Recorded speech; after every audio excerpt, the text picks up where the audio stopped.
What is up, guys? Welcome back to Wild Rift University, and today we have a exciting video again for you.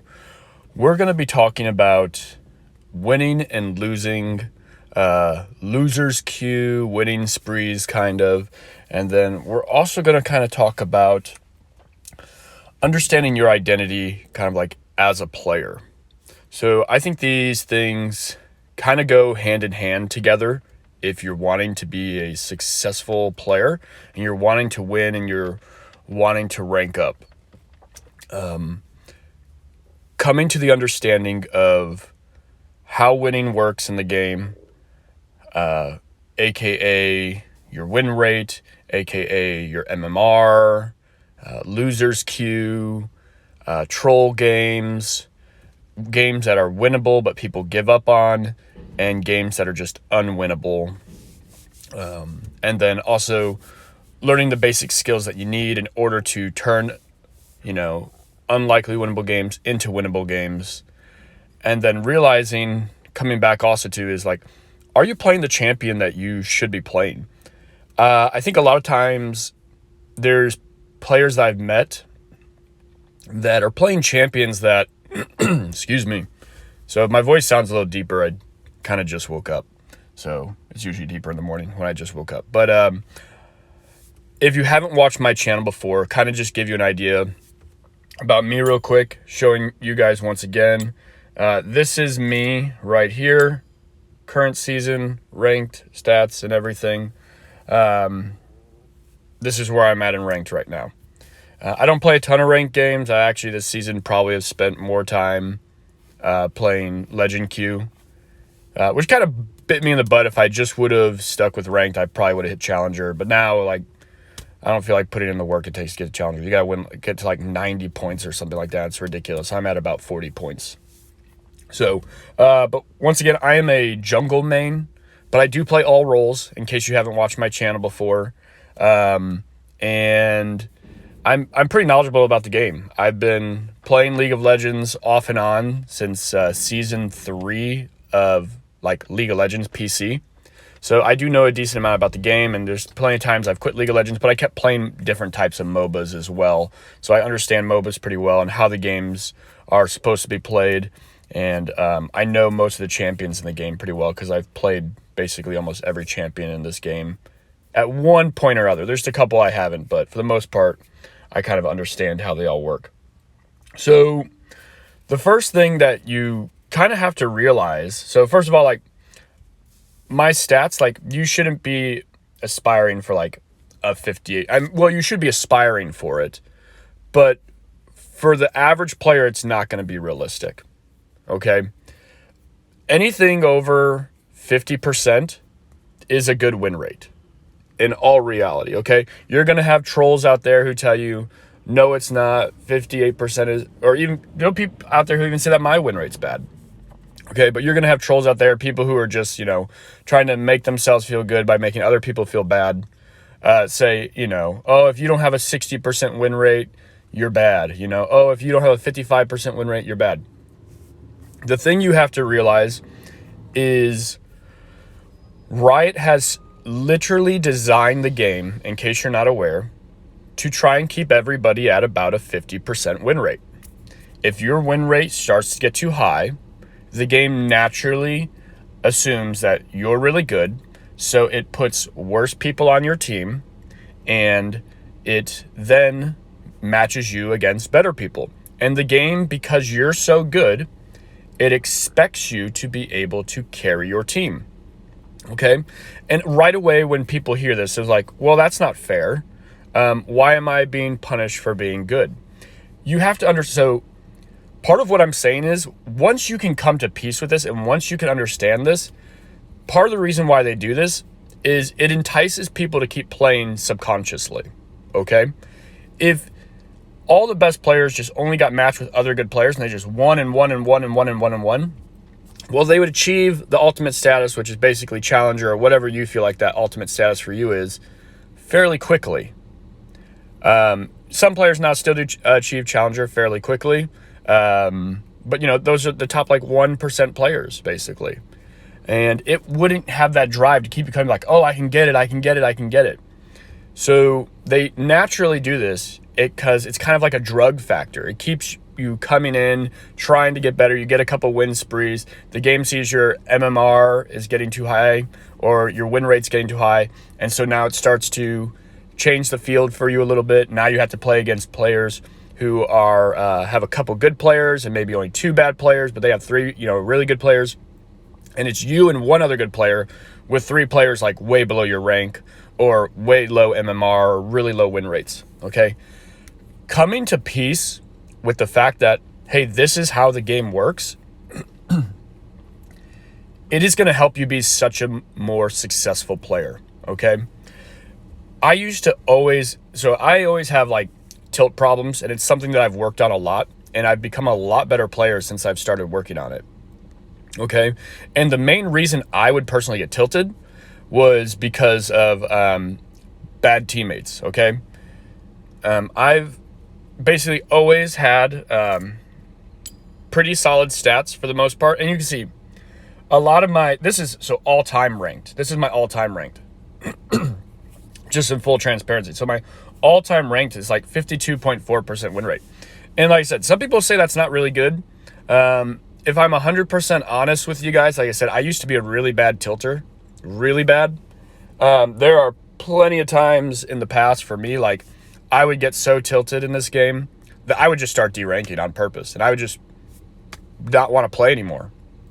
So like I would get mad and I would just let myself lose games, and then like whatever, I'm just gonna let myself lose, get my MMR really low, get my win rate as low as possible.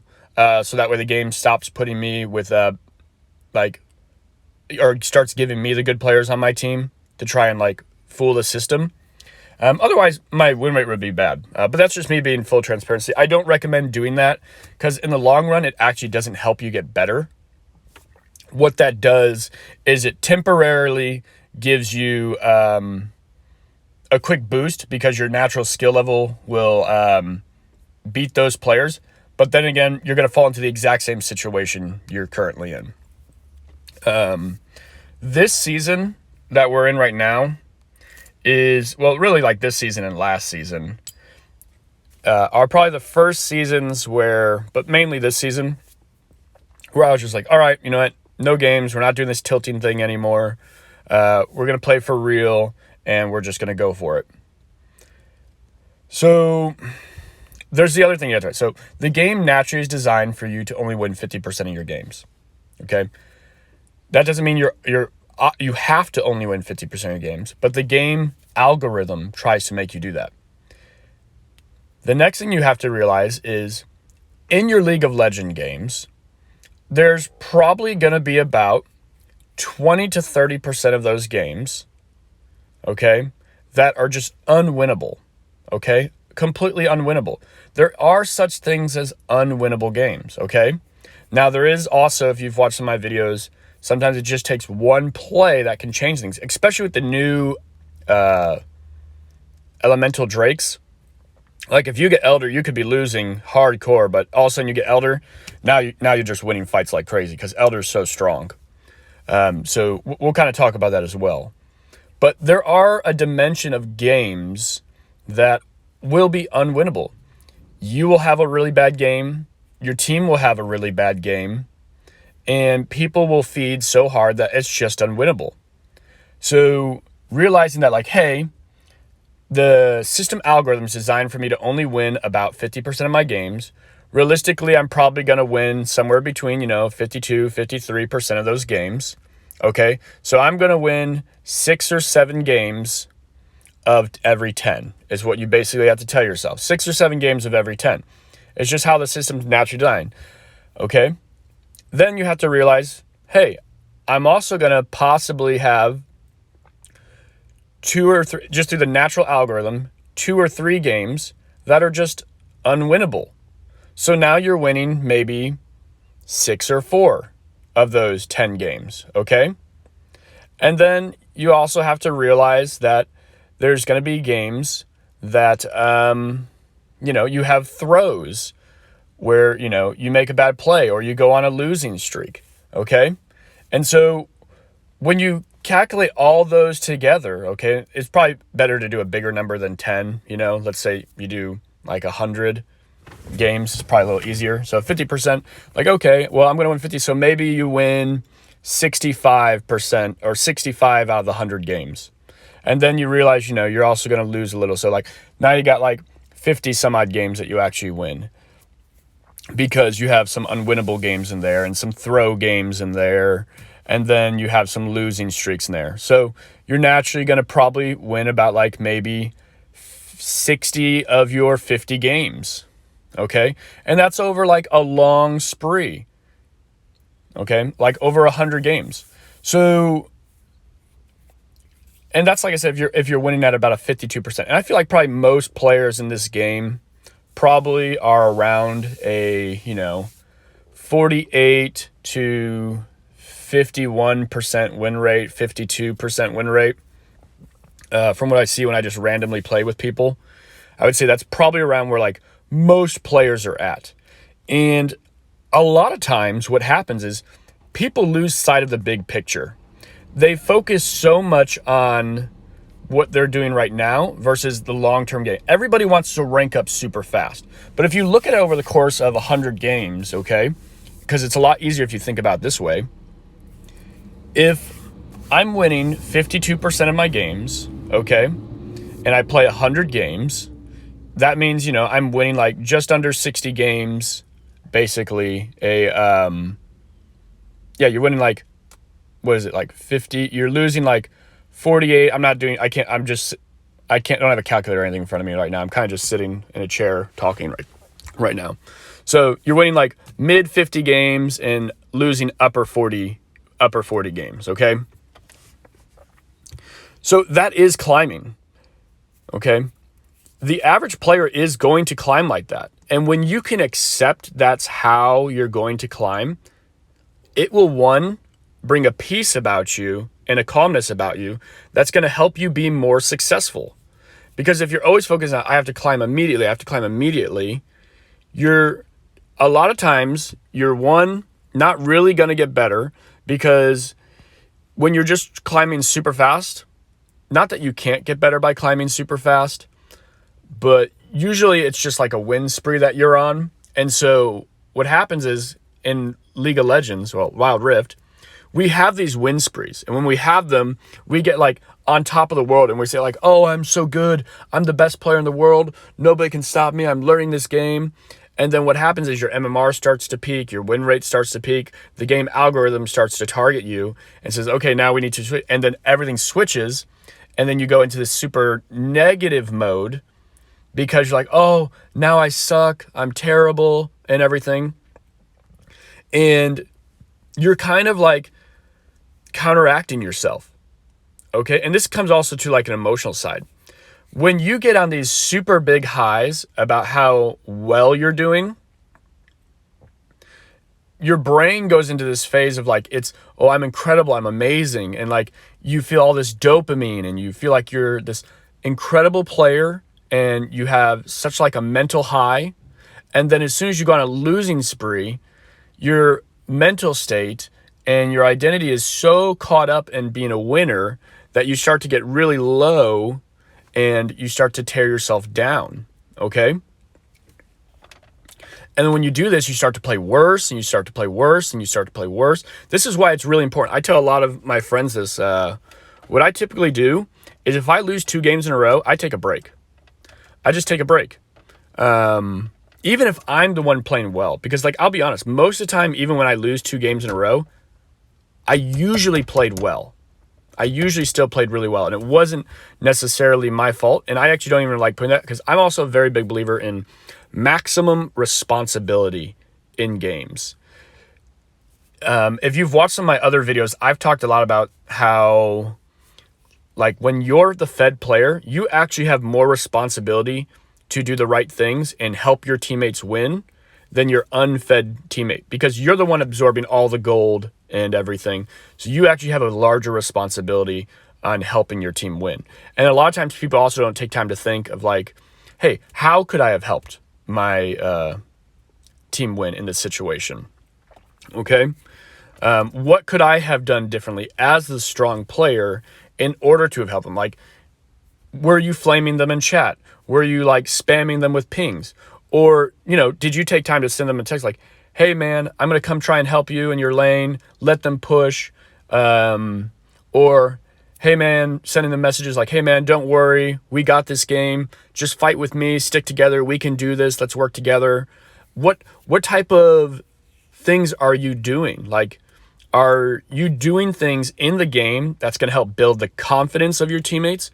Or are you doing things in the game that's going to bring the game down?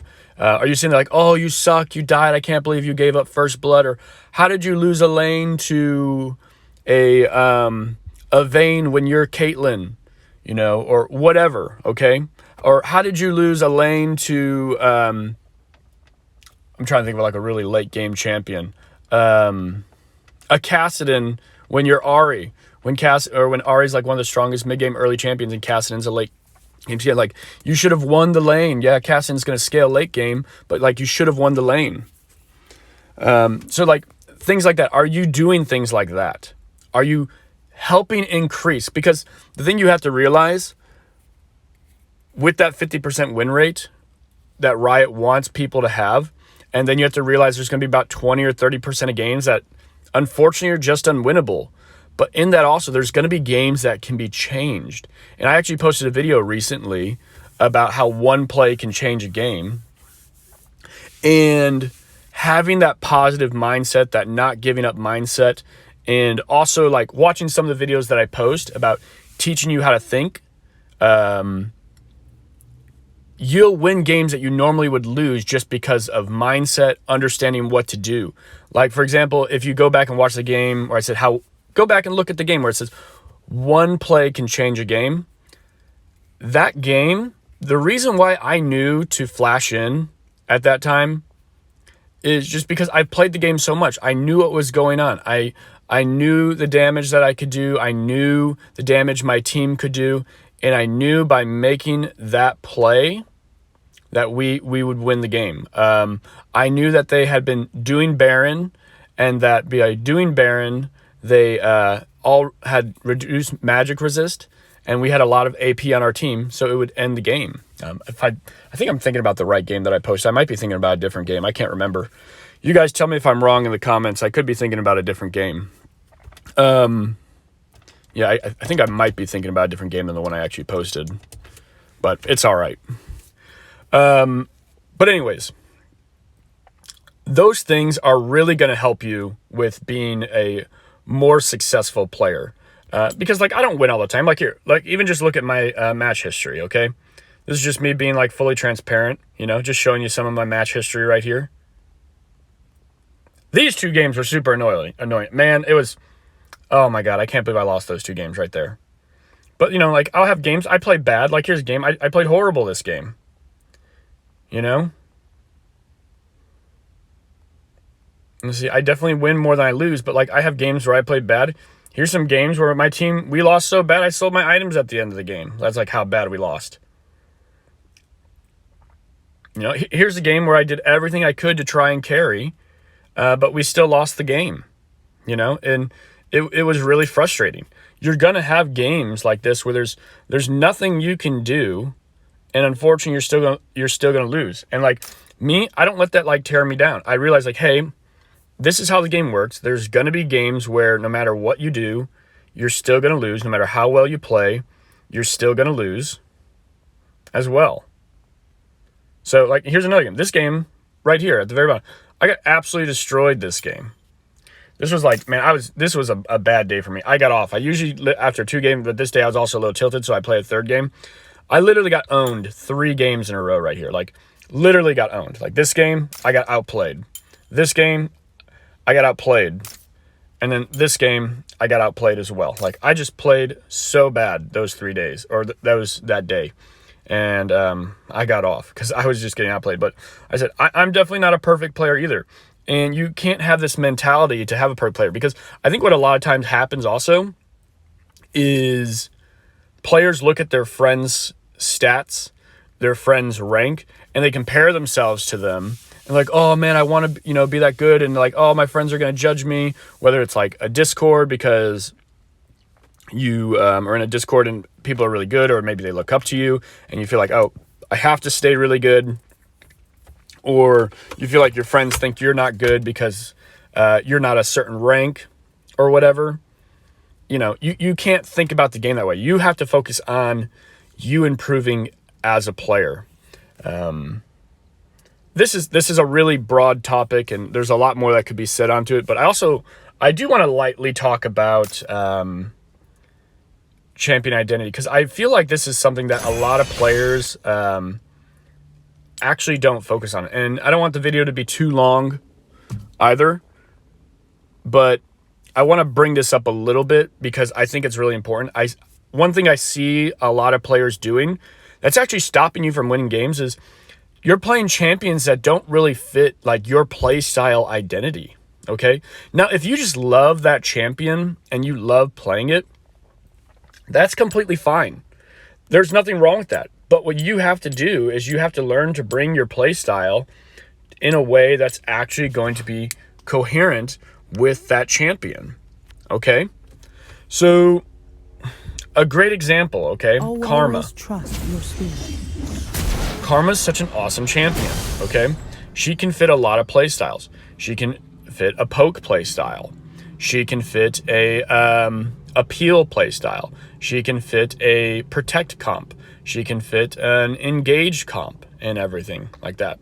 Karma's like a champion who you can play your style based around how the game's going, okay? And how you feel, okay? But however, you'll have some players who'll play a champion like Janna, for example, okay? And they're super aggressive. Now, Janna actually is a decent champion playing aggressive, but Janna's true identity is protect and disengage. That's kind of what she falls into. Okay? And then, like other champions, so example, like Thresh. The eternity we shall spend Thresh together. is a protect, engage, and disengage champion as well. Okay? Other champions, like, for example, where is it? Braum. Braum is primarily a protect and disengage champion. You can use his abilities as engage as well, but like his kit is really designed like disengage, but you can use, obviously his ult can be an engage, obviously his S1 can be an engage, his passive can be an engage as well, but his kit is actually technically designed to be like a protect disengage champion. Like any champion you can technically turn into an engage champion, but what is their kit built around? Okay, so I'm saying all this because like sometimes I'll meet players who they're playing a champ like Janna, but they're playing her like she's a full-on engaged champion like Rakan, okay? Or they're playing a champ like Rakan, who's just a full-on dive-in engaged champion, but they're playing back and scared like they're Soraka.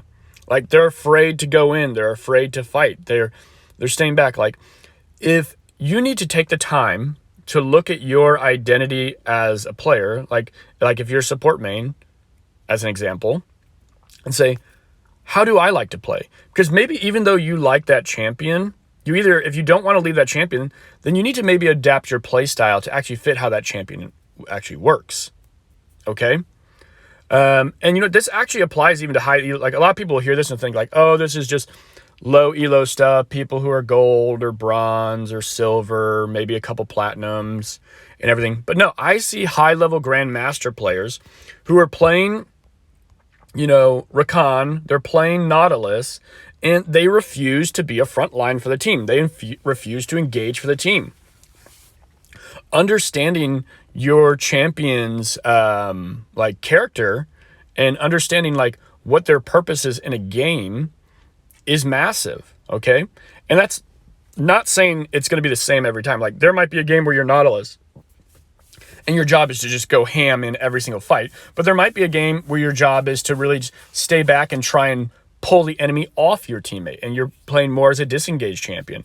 But are you adapting your play style to that, for example? Or like, okay, some better examples. Sometimes support's a really hard one because support is kind of like the do everything champion, like Caitlyn, okay? Are you playing Caitlyn, but then in lane playing really scared? Like, are you always afraid to fight people in lane? Are you just sitting back and just farming rather than poking?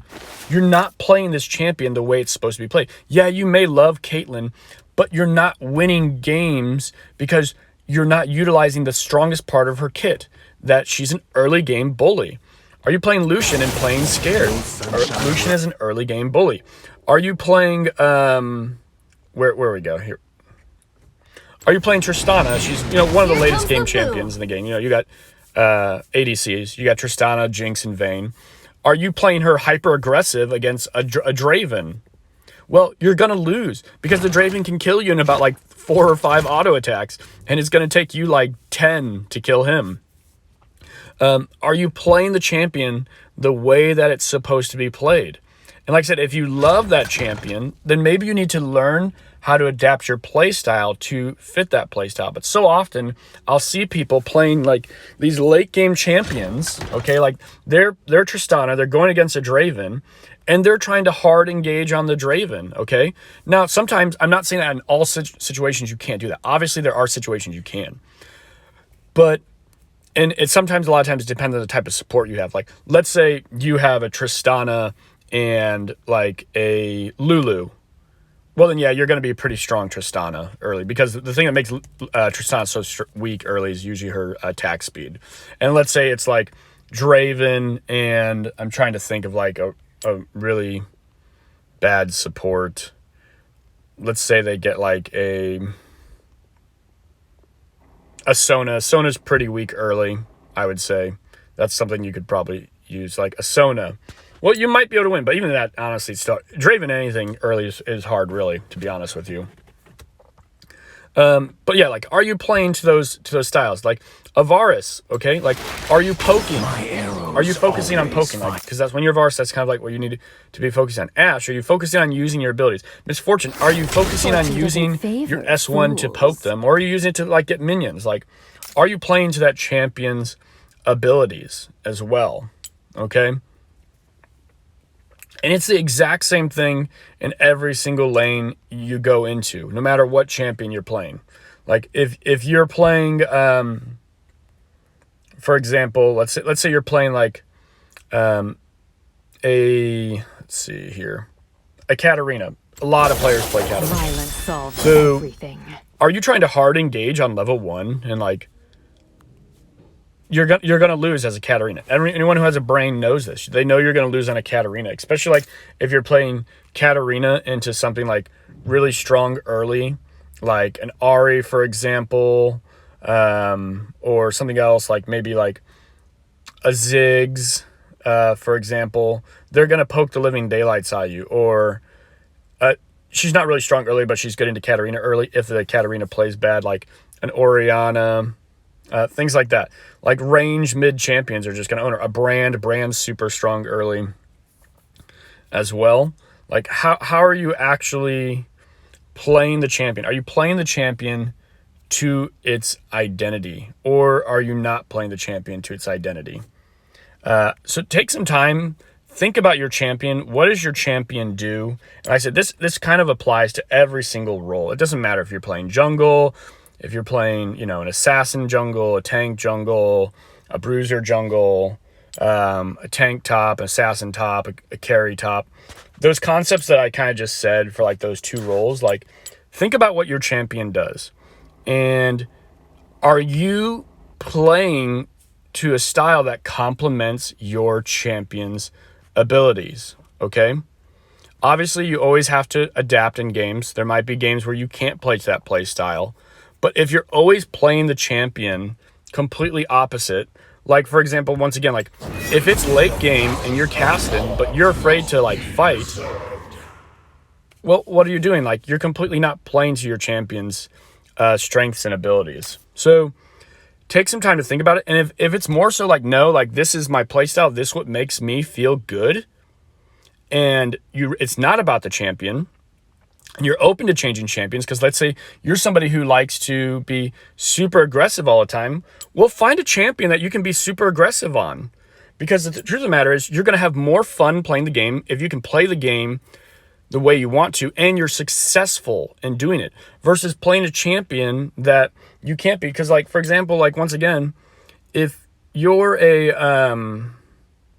if you love playing Kassadin, but you also love to be hyper aggressive early, well, you're going to probably lose a lot of games, because Kassadin's pretty weak early on. It's not really until he starts to get a couple items that he's really strong.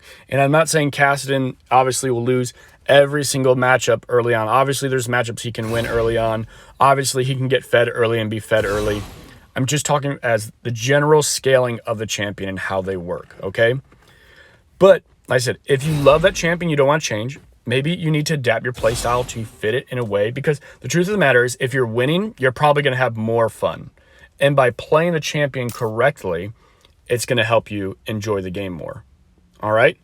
And then, like I said, if it's not really a champion and you more so like, hey, I like my playstyle, find a champion that fits your playstyle. If you're not sure what champion fits your playstyle, drop a message or a comment on the video. Kind of tell me about your playstyle. I'll help you find a champion that fits your playstyle. Okay? Or ask maybe one of your friends. I'm sure you probably have some friends that are really high-level players, or who just maybe know more about the game than you, and talk about like how you like to play. Find a champion that complements your play style, and I guarantee if you're playing a champion to their strength, you're probably going to win more games, you're probably going to have more fun, and by having more fun, you're going to be more relaxed and more calm. Because when you care so much about winning and so much about your rank, you tilt faster, you tilt easier, because you're like, oh my God, here we go again. Like, this person fed early. We have a early game team. They have a late game team. It's impossible for us to win now. And these are things that I'm saying. I'm saying these from personal experience and from what I hear people say. Okay. But yeah, guys, I hope this was helpful. I hope this would help you kind of think about the game in a different way, especially matchmaking as well. Coming to peace with the way matchmaking works, and coming to the reality of like, hey, never giving up, because games can always be won. Obvious, and then also coming to the reality like, hey, there's always going to be games that I can't win. It will help you a lot. And then also something that a lot of players don't do, you need to do this. So I don't normally play on this phone, so like none of my games are in here, but watch your gameplay, okay? Watch your gameplay and see. It's something I've been doing a lot more lately. I watch my games, try to figure out what I did right, what I did wrong. And maybe I'll make a video explaining how to examine your gameplay, because that's one of the best ways you can get better. Knowing what you did, because a lot of times in the heat of the moment, you'll think, oh, I played that perfectly, they played that wrong, how could that have done? But then when you go back and watch it, you're like, oh man, I actually did this. And this is when you watch the video, you have to go into it with a full like responsibility mode. What could I have done to done better? Because truth of the matter is, you can't change what your teammate did. You'll never be able to change what your teammates do, but you can change what you did. Because the truth of the matter is, in League of Legends, it's a reaction game. You need to react based on what the enemy does, but also based on what your team does. So if your teammate does something and you do what was technically the right call, but because your teammate did something that was different, the right call may no longer be the right call. And if you can accept that and realize that like, hey, this game has changing dynamics at all times, you will be such a better player. I promise you, you will be such a better player. But I look forward to seeing you guys in the next video. Thank you for coming back to Wild Rift University, and peace out.